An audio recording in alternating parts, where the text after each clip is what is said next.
On your Thursday episode of Locked On Raptors, when the preseason's good, it's really freaking good, baby. We are going to dig into the Toronto Raptors' thrilling 125-119 comeback win over the Boston Celtics at the TD Garden. Lots of interesting implications for the rotation. We'll dig into my big takeaways. We'll also talk about the offense, which had some pretty rough moments with the starters and some key rotation pieces that we know are going to be part of the team. Plus, the good, the bad, and the makes its return. It wasn't canceled after one time through. What a success. It's all coming up on today's episode of Locked On Raptors. Thanks for being here. You are Locked On Raptors, your daily Toronto Raptors podcast, part of the Locked On Podcast Network, your team every day.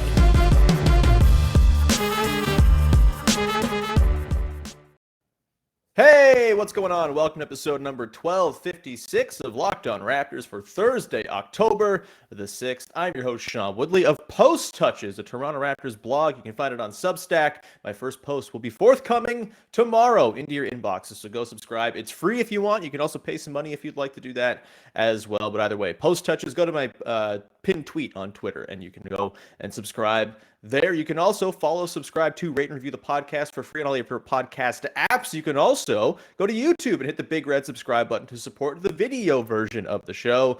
Either way, it's all appreciated. However it is you support Locked On Raptors, and I love all of you very much for doing it. All right, on today's show, which is obviously your first listen of the day, we are digging into the Toronto Raptors 125-119 win over the Boston Celtics down at TD Garden. A massive fourth quarter and overtime brings the Raptors back from down a whole lot of points. I think they were stuck 19 at one point, stuck 16, whatever it was. They were down by a lot, and they ended up coming back to win, and it was as fun a preseason game as I can recall. Honestly, when a preseason game is good, which doesn't happen often, it's maybe once every 5 years you get one that actually sticks out and is entertaining and fun all the way through. When that happens, it's sometimes more memorable than a good regular season game, I find. I think we're going to be talking about this very silly, meaningless preseason game against the Celtics for at least a little while, because it was a blast, and there were a lot of, I think, important developments in it as well, which again doesn't often happen in a preseason game. But to dive into my big takeaway from the game, I do think the fourth quarter of this game, where it was bench heavy, it was deep rotation guy heavy, it was job battle heavy, I think it actually maybe did tell us some things about what we're going to see with the final iteration of the roster. And look, man, there's hot competition, which I did not expect. I came into this preseason thinking Dalano Banton, Justin Champagnie, they're getting the last two spots. It's pretty easy. It's rope. We know what's going to happen. I expected Juancho Hernangomez with the guaranteed contract to be on the team as well. But Juancho hasn't played super well, hasn't really made an impact on any games. Dalano, I think, has made himself so obviously a part of the team that it's not even a question anymore.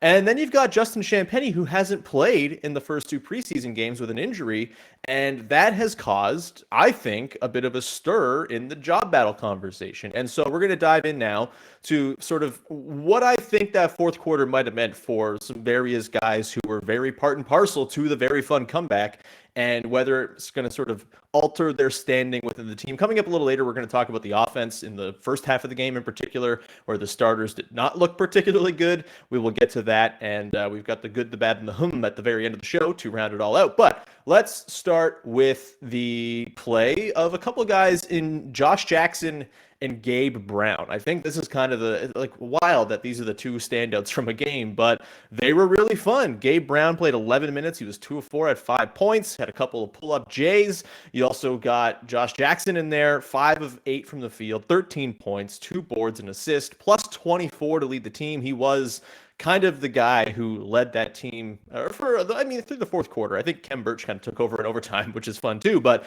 I think Josh Jackson, with his performance in this game, has very much put himself in the conversation to make the team ahead of Justin Champagnie, which, as a Justin Champagnie head myself, I've on this very podcast said that I think he has a shot to be a rotation player by December if he makes the team. I just kind of penciled him in and assumed he was going to make the team. I don't feel so good about that anymore because of the pops that Josh Jackson was showing off last night against the Celtics. And frankly, what he's done in the first two preseason games. He looked pretty sharp in the first preseason game as well. It's maybe a little bit less refined on offense in the first preseason game than he was last night, but the defense has been there. He looks like he knows the scheme. And the thing with Josh Jackson is I think there are arguments for both him or Justin Champagnie, right? Like Champagnie, we know hammers the offensive glass, can switch a few positions on defense, had those, flourishes of three-point shooting last year at the 905. He figures to be a very nice, low leverage, low usage, off ball type role player. And frankly, maybe that's the argument to bring him on board. The Raptors have a lot of guys who want the ball in their hands. Having another guy in Josh Jackson, who can put the ball on the deck, is a pretty good guy with his handle, might look to sort of call his own number a little bit more often than, say, a Justin Champagnie. You might get diminishing returns from that type of player on a team where there's just better versions of that type of player. And so I think the argument for Champagnie is he can slot into any lineup, he can play with any collection of guys, assuming his three-point shot's falling, and he's just an easier fit on the team.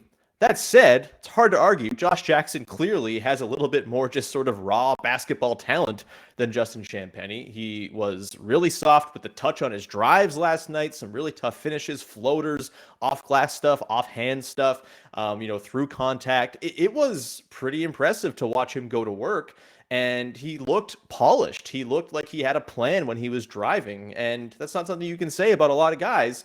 He was, of course, a former 4th overall pick. He's had some moments in the NBA. He's put up some decent numbers on bad teams, which is not nothing. And I think if you're just sort of picking guys in a schoolyard to go and play basketball for you, you're picking Josh Jackson over Justin Champagnie 10 times out of 10. The question comes down to the fit on the team. And I do think there's an argument to be made that Champagnie's fit is better, but Jackson might just be the more talented player. And when you're going for a 14th or 15th guy on the roster, maybe you just do go for the most talented guy, because odds are not really going to play all that much anyway. Again, I think Champagnie maybe has a little bit more upside in terms of how far he could climb the rotation this season because of the sort of intangible tie everything together type things that he does on the floor. But Jackson's making a real push here, and I think I'd probably slot him a little bit ahead of Champagnie right now, just if I'm trying to predict what the front office and what the coaching staff is going to decide here. I would say Josh Jackson has kind of moved into the pole position for that last spot. And look, it might not just be one spot. There could be multiple spots here, because Juancho Hernangomez has not been very good. 13 minutes yesterday, 0 for 1, pretty ineffectual across the board. He was a plus 11 on the floor, but didn't really do a whole lot. And he hasn't really flashed anything all that special to me, right? When you're looking for guys in the preseason, you're kind of looking for, all right, what's the one skill that could sort of carry this guy and make him a valuable piece? Champagnie's got the rebounding and the defense and the three-point shot in theory. Josh Jackson has the ability to put the ball on the deck, and the defense has looked really on point. Juancho Hernangomez hasn't really shown a whole lot. He's got a little bit of skill, obviously. He can maybe make something that would happen with the ball in his hands from time to time, but his number's never going to be called if he's on the team. And he hasn't done really anything to really pop and stand out against the backdrop of the rest of the team. And so I wonder, the Raptors have already waived Svi Mykhailiuk and taken the hit that his guaranteed contract came with. I wonder if maybe they'll do the same for Juancho here in the interest of getting better players on the team, more effective, more Raptors-y type players on the team. And Josh Jackson would be a benefactor of that, as would Gabe Brown. And Brown has looked pretty exciting in his first couple of games. Again, he's, it's tough to sort of, have strong opinions on a guy who I watched play basketball 2 times, but he's popped a little bit. He's had some moments where it's like, oh, he's got that in his bag, like a pull-up mid-range jumper and stuff like that. That the Gabe Brown thing, I think, is a little less likely to end up with him making the team, just because he's on an Exhibit 10 contract. The Raptors can still kind of keep him at least adjacent to their system. If they just send him down to the 905 with the Exhibit 10, you get a bonus to stick with that club's 905 or a G League team.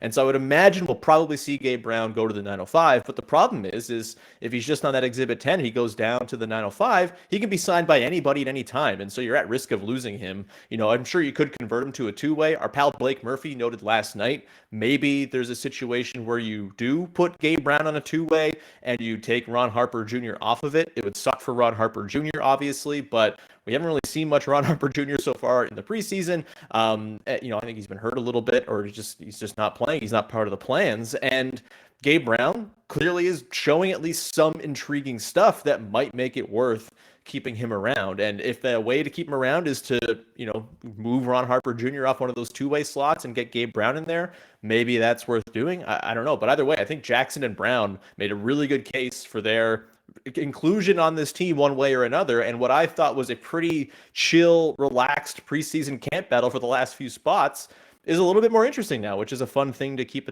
your eye on as the preseason goes forward here. Again, we're talking about the last couple spots on a team that already has a 9 or 10 or 11 man rotation that you can kind of map out.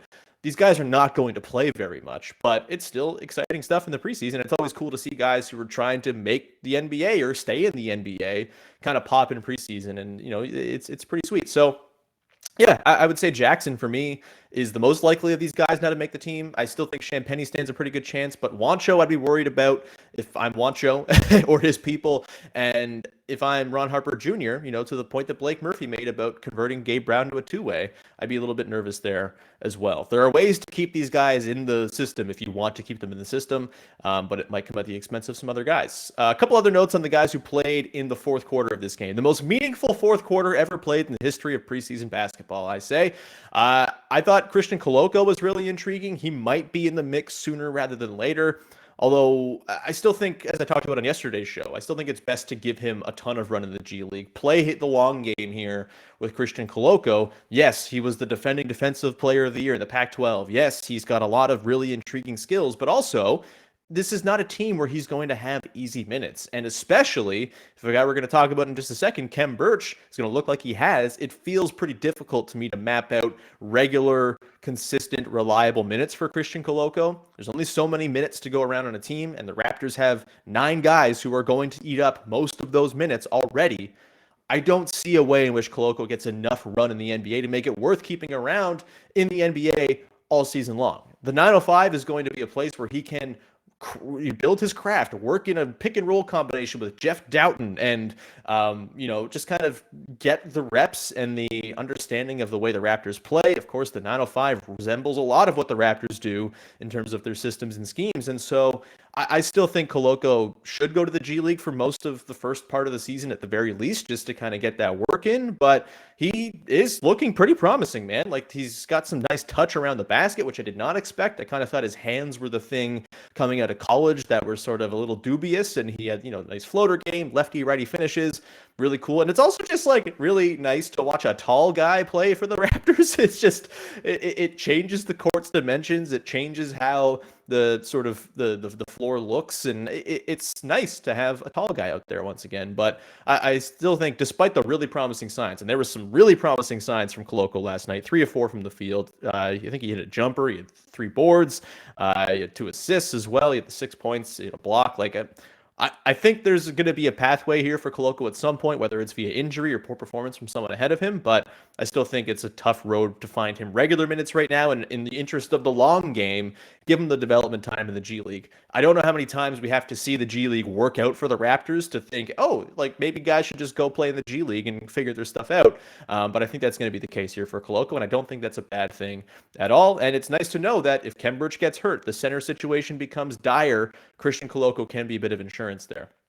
Speaking of the center situation in Khem Birch, I thought he was awesome. Like I said, he kind of took over the fourth quarter, hit a couple of threes. That was really cool to see. He was 4 of 4 on the night from the floor, 2 of 2 from outside, 4 boards, 2 assists, 10 points, plus 18. He was really fun. It's nice to see Khem Birch looking spry and alive again after being just a shell of himself last season. And that 10th man battle is really interesting to me. Again, I think it's a 9-man rotation that's going to get used here. And if anything, I could see the rotation getting shortened as opposed to lengthened. It's just because the way Nick Nurse rolls, I could see maybe a Thad Young, some nights getting a DNP-CD just because the spacing's off or whatever it might be. Once Otto Porter Jr. is back, of course. But I think Khem Birch, right in that conversation to be the 10th man, the first sort of traditional center off the bench if they find that they need one, or in a certain matchup that need a spot starter with Khem Birch kind of going in there just to be a couple of fouls to absorb against a Joel Embiid or a Nikola Jokic, whoever it might be. I think Khem Birch, the way he's played these first couple preseason games, and it's not even so much the way he's played, but just the way he's looked and the way he's moved, I do think I'm feeling pretty good about him as like the 10th man. But you've got Dalano Banton Banton coming in here as well. And Banton more or less kickstarted the fourth quarter comeback against the Celtics. He was 4 of 8 from the field. He had the 8 points, 3 boards. The half-court playmaking is still a little suspect. The finishing around the rim, the floater is a little bit flat at times. The jumper is a little flat. But once he gets downhill, once he can slither his way to the bucket, I mean, good luck stopping him. He's just really, really fast. He's got great downhill momentum, and he's a ton of fun. And he pushes in transition like a madman, which is what the Raptors typically want to do. So I could see him getting into Nick Nurse's good graces pretty quickly here. I think there will be minutes and times where he needs to get in. And again, injuries are going to happen at some point. So all of these guys will get their shot to carve out a bigger role. But from the start of the season, that 10th man role, the sort of who gets spot minutes in the case of foul trouble or injury or whatever it might be, Khem, Birch, Dalano Banton, both very much putting their name in the hat for that. And it's probably going to be matchup dependent, right? If it's more of a matchup where you need a traditional big, then it'll be Khem, Birch. If the Raptors are struggling with their half-court creation or need to get on the run a little bit more, Banton will be the guy. But nice to know that those two guys are both playing really well. It gives the Raptors just a nice backstop and cushion if there are going to be injuries, if Porter is going to miss some time. So can't really complain. And then the last guy who did a lot of stuff in that early part of the game was Jeff Doughton. He was super fun. Amazing guy to have as insurance in the case you get injuries or whatever it might be to Fred VanVleet or Gary Trent Jr. He looked really, really excellent and had some clutch buckets as well. Nice to have that guy in the system on a two-way and know that he's going to be around just in case you need to break the glass and bring up another guard. With that, I've gone way too long on this opening segment, so we're going to wrap it there, come back on the other side, and we're going to dig into the Raptors offense and where things looked a little bit dubious and why Otto Porter seems to be so bloody important to this team. And maybe that's troublesome. We'll get to that in just one sec. But first, I want to tell you about our friends over at betonline.net, who are your number one source for football betting info this season. You can find all the latest player developments, team matchups, news, injury reports, podcasts, in-depth articles, and analysis on every single game each and every weekend. So you're not just throwing money down indiscriminately. You are becoming the informed wagerer and making your buck that way. It's also got everything you need for MLB. The playoffs are on tap. If you want to put some money down on the Jays, for example, now is the time. BetOnline will give you those odds. Go check it out. And also, you got single events like MMA, boxing, and golf. You can do futures bets on the NBA, NHL as those seasons get set to start up. It's all there at your fingertips with BetOnline as they help to make you the informed wagerer. What I like to do is throw a little money down when I go to a game. I'll be at the Jays game on Saturday, game 2 against the Mariners. And when I'm in attendance, I like to bet. And just to sort of enhance the in-person live experience. And BetOnline is a great way for me to do that as well. Go to betonline.net right now or use your mobile device to learn more. BetOnline is where the game starts. All right, we continue on here. I won't go so long in this segment after going way over long in the first segment. I just got carried away by the most important fourth quarter that ever happened in a preseason game. I'm sorry. But let's get to it. The thing I'm a little concerned about, I would say, is the half-court offense when it comes to the starters. And look, it's the preseason. They're still kind of getting their feet wet. There's plenty of time for them to sort this out, but it was not a terribly inspiring performance by the starters in the first 3 quarters of this game. Starters played pretty heavy minutes overall. You get 23 minutes from Siakam, 24 from Barnes and OG, 25 from Trent, 19 from Fred. I thought Pascal looked pretty sharp. He was 5 of 11 from the field, but he was getting to his spots. The couple buckets he scored, the one he scored over Marcus Smart was really, I think an example of what a difficult handle he is to stop. I mean, you look back, think of Marcus Smart guarding Pascal Siakam in the bubble in 2020 and how horribly that went for Pascal so many times. Not so much the case in the last couple of seasons in particular, but last night there's sort of scoring over Marcus Smart in the post with ease in the preseason. It gives you a lot of warm fuzzies, I think, considering where Pascal's come from in that department. I thought OG had some really nice pops. We'll talk about him actually in the next segment. And Scotty had his moments here and there too. He had 3 assists. He was, I think. Like all these guys do enough things on a given night to feel really, really good. But at times, the sort of full picture of the offense gets a little dubious. And so I'm curious how they're going to massage this along. We've talked about the offense a couple of times now in the last couple of weeks here, and the very real red flags that exist with this offense. And look, I still think they're probably going to come in around like 13th or 14th overall because of the way their transition game elevates things. But when you're looking for playoff success, if your half-court offense is in the bottom 5 of the league, that's going to be a problem. And I don't think it's going to be that bad, but I do think you have to prepare yourself for some really, really ugly stretches of offense, like we saw last night against the Celtics. Like it's going to be part of the fabric of this season, and that's fine. They're figuring it out. They're sort of still in the germination phase in a lot of ways with this team, and it doesn't have to be a finished product right away, but you have to steel yourself. There are going to be some stretches, some full quarters where the offense looks stinky because Precious Achiuwa is bricking threes, or, Chris Boucher is also bricking threes, or, you have an off night from one of the reliable shooters that you have in an OG or a Fred or a Trent. Like Fred last night, 1 of 6 from 3. Trent last night, 1 of 5 from 3. When those guys aren't going, OG 0 of 1. Only taking 1 3 is not what you want. Like, if you're not having those 3 guys kind of carry the day with your threes, it's going to get tricky, man. And I think last night really illuminated how important Otto Porter is going to be in those sort of in-between lineups. He's going to play with groups of starters. He's going to play with groups of bench guys. But every time you throw Otto Porter into a lineup, that's instantly going to infuse some space into the lineup, and it's going to make it work better. And like, it's undeniable. Space at times, this Raptors do a good job of trying to manufacture it and find ways to, sort of trick you into looking like there's space. They do a lot of cutting and stuff like that, a lot of elbow work, and it sort of gets the defense on the move and creates little pockets sort of on the interior. It's a different kind of space, obviously, but there's no substitute for just having a guy with shooting gravity who can pull a defender out and create a driving lane and make it so a team has to think twice about sending a dig down or sending extra help. It's just, the Raptors offense right now doesn't quite have that when they have their main guys on the floor. And, it's going to be a work in progress here. I do think Thad Young last night, he was 0-4, had a couple of rebounds, assists, and steals. That's all nice. But I do think we saw that Thad Young, at times, might look like a bit of a sore thumb in some of these lineups unless there's some more shooting to sort of offset him. Like last night, what was the lineup? I have it written down here somewhere. The lineup that he was playing in that was just like disgusting. It was Scotty, OG, Precious, Thad, and Boucher. Just like, this was what started the second quarter. They looked really, really rough. I think they played the end of the first quarter as well. And this is where Boston kind of pulled away in this one. Just not a ton in terms of space, in terms of creation. You get OG on the ball in those lineups, and there's not really a proven, tried and tested and true shooter in the bunch outside of Precious in theory. And Precious had himself a rough night, 1 of 5 from downtown. The team overall, a freaking 7 of 32 from downtown. There are going to be nights like that. You have to prepare yourself for it.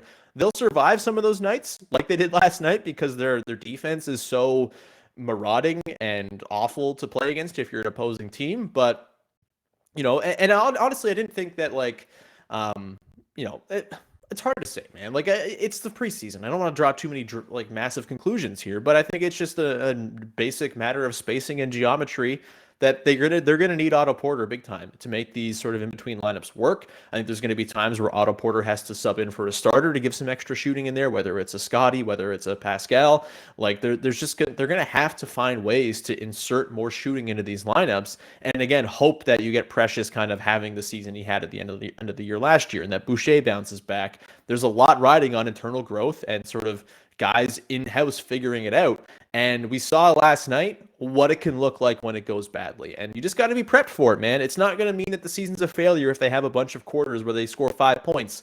But it will, I think, mostly translate into the postseason if they can't kind of get this half-court offense thing figured out. And they will. There's more time to work on it. There's plenty of preseason runway here. There's only 2 preseason games. I'm not, like, throwing up the panic button or anything like that, but it's just worth noting that there's some concern with how the half-court offense is going to work, and all of your concerns are valid and real, and to sort of shoo them away would be, I think, kind of disingenuous. They're not going to be the greatest offensive team in the world, and there are going to be a lot of nights where things look a little bit dubious. So just wanted to point that out here in the middle of the show. We're going to come back on the other side. We are going to dig into the good, the bad, and the from last night's game.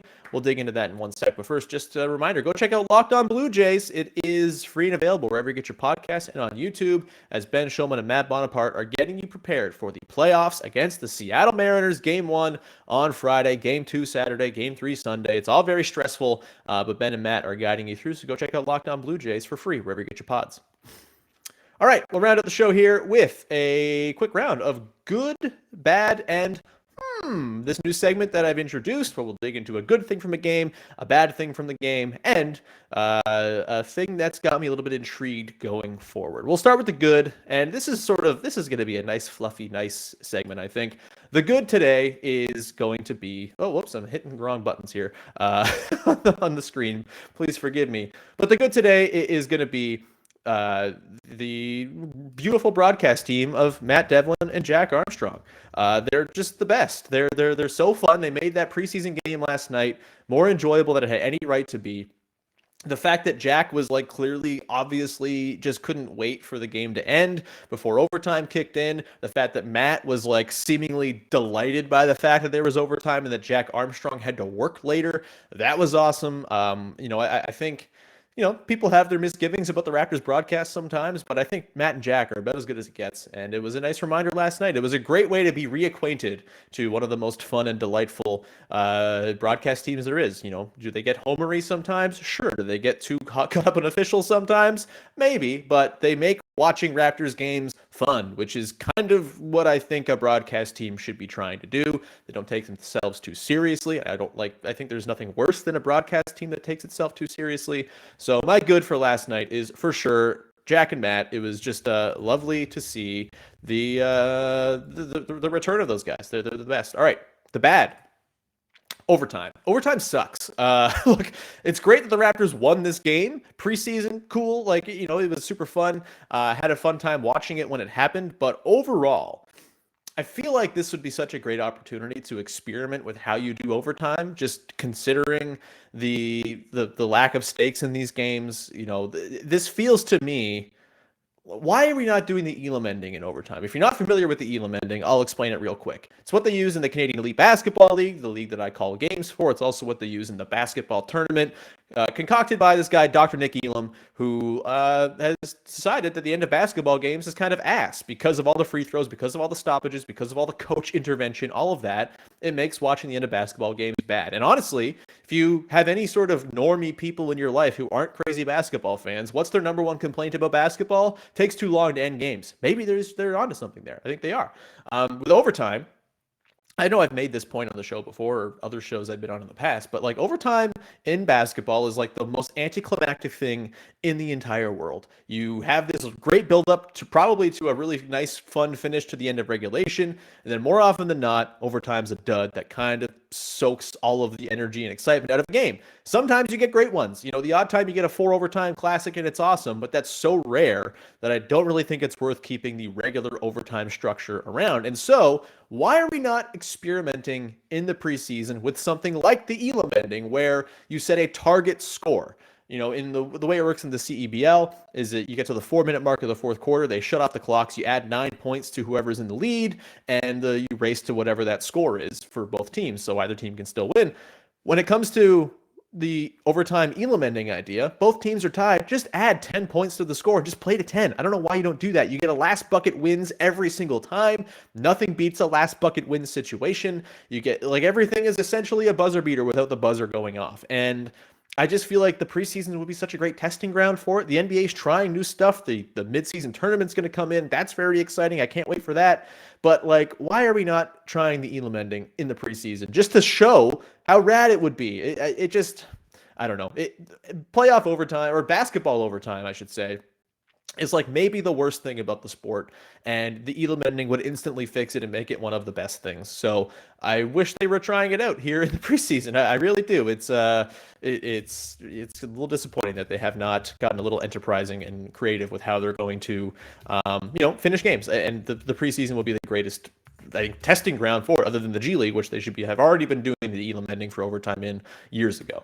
We'll go now to my which is OG Anunoby is stronger than he ever was before somehow. He was already like the strongest man in the NBA, and the stuff that he was doing last night to Jason Tatum, to Marcus Smart, just bowling these dudes over with his shoulders, with his chest, with just like a basic forward move of his momentum. I'm pretty intrigued by OG Anunoby and how you can weaponize his strength. Like, his handle is still a little bit wonky. It's never going to be a strength of his, I would say. But there's got to be a way to use his just bruising mass as a tool to gain advantages offensively. And maybe it's just to continue what we saw last year, where he was a pretty heavy post-up option for the Raptors. He was in the post quite regularly and had some pretty good success, at least in setting other guys up out of it. Maybe it's you just like run some certain sets for him that can get him going downhill, from, you set a high screen for him and just let him sort of charge it in the middle of the paint and run some dudes over. Like, there's got to be a way to weaponize it. Either way, it's one of the most fun things to watch is OG Anunoby just proving how much stronger he is than everybody else in the NBA. Like, Jason Tatum is an all-defense level player. Couldn't do a damn thing about OG last night on a couple of his drives. Marcus Smart, literally the defensive player of the year, not a chance. He's just getting knocked over by OG. I don't even know if OG realizes his own strength at times, but I am really curious to see how they can try to weaponize that going forward, because it does feel like a pretty obvious, like, standout skill and advantage that OG has over everybody else in the NBA outside of maybe like a few 7-foot hulking centers. And if you can make that work, if you can sort of use OG as a weapon with his strength, as a post guy, as an ISO guy, whatever it might be, that might be a pathway to some buckets, and it might be a pathway to OG, and raising up his offensive levels a little bit, and finding different ways to attack and use that strength. Either way, he's going to use it on defense. He's going to be a monster defensively for that reason. He is stronger than everybody else. He can stay in front of anybody. He's not going to get knocked over. It was stunning to see. It's like going to a strongman competition and seeing the strongmen all lift like the Atlas balls or whatever, and then one guy just comes in and lifts it with one hand. That was kind of like the degree of separation between OG's strength and everyone else's strength on display last night, and I thought that was at least a thing to look at and say, over, because a stronger version of OG Anunoby is a better version of OG Anunoby, and seeing how he sort of figures it out and gets used to his own strength and uses his special powers for good, we'll see. But I thought that was worth noting, that he looked just unbelievably strong last night, and it was startling. We'll round it out there. Thank you so much for tuning into the show. Appreciate you coming along, of course, as we do each and every day here on the pod. We'll be back again tomorrow. We'll tee up the weekend, talk about any news or notes from practice or anything like that come out today. And we'll probably get a guest of some kind, so stay tuned for that. Either way, you can support the show by following, subscribing, rating, and reviewing on all your favorite podcast apps and on YouTube. You can also go and check out Post Touches, my forthcoming newsletter. The first post will be up tomorrow, and you can get that right to your inbox just by going to my pinned tweet on Twitter and subscribing to Post Touches, the Substack, where I'll be doing my little Raptors thoughts every Friday. So thank you in advance for supporting that. Go listen to Locked On Blue Jays. The playoffs are starting tomorrow. It's very exciting. So go do that and support the Locked On Network. We'll talk to you again on Friday with another episode of Locked On Raptors. Bye-bye.